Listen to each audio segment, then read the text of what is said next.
Hello everyone! Today, I would like to find out if I can use the Willcox Gibbs sewing machine using the quarter-foot attachment to make a single welt cord for my ottoman reupholstery project. Bear in mind that this is a chain stitch sewing machine. After cutting 1.5-inch wide strips, I am going to sew them together to make one continuous strip.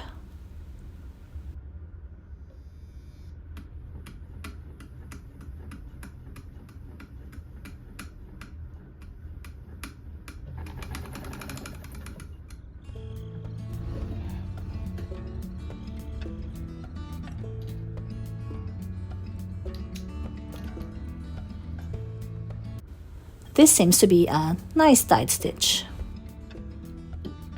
Cut the excess fabric on the fold to avoid bulk later. I am going to use twine for my cord sandwiched inside the folded strip.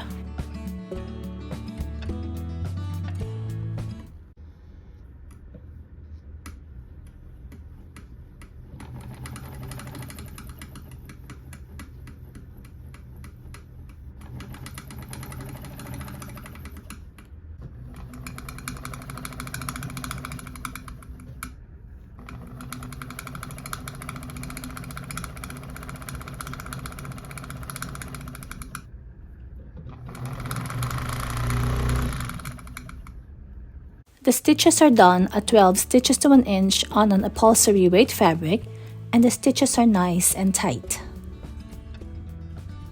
Even though I am using a number 3 needle, I run the machine slowly, sewing over the thick part where the folded seam is, just to avoid breaking one.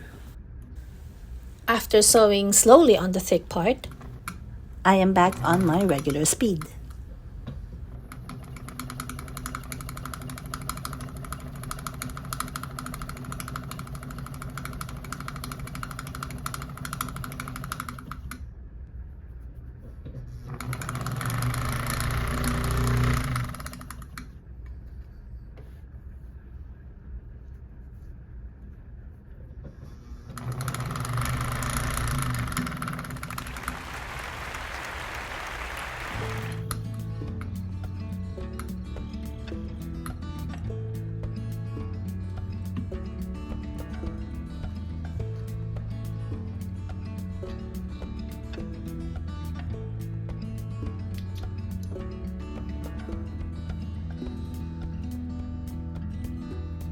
The chain stitches seem to be tight from this end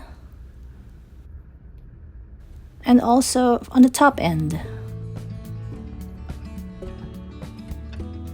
This is the ottoman I am working on. As you can see, I have stapled the welt cord I just did around the ottoman, and I will be joining the welt cord together. After cutting the welt cord in between the chain stitches, I thought the stitches on the welt cord would unravel. But to my surprise, even when I was cutting the stitches open, it was not easy opening the welt cord to reveal the twine inside. I even had to make several small cuts to reveal the twine. So I guess, from this exercise, I can use the Willcox Gibbs sewing machine to sew welt cord for my upholstery projects. If you want to know how to change needles or attachments on your Willcox Gibbs, watch this video.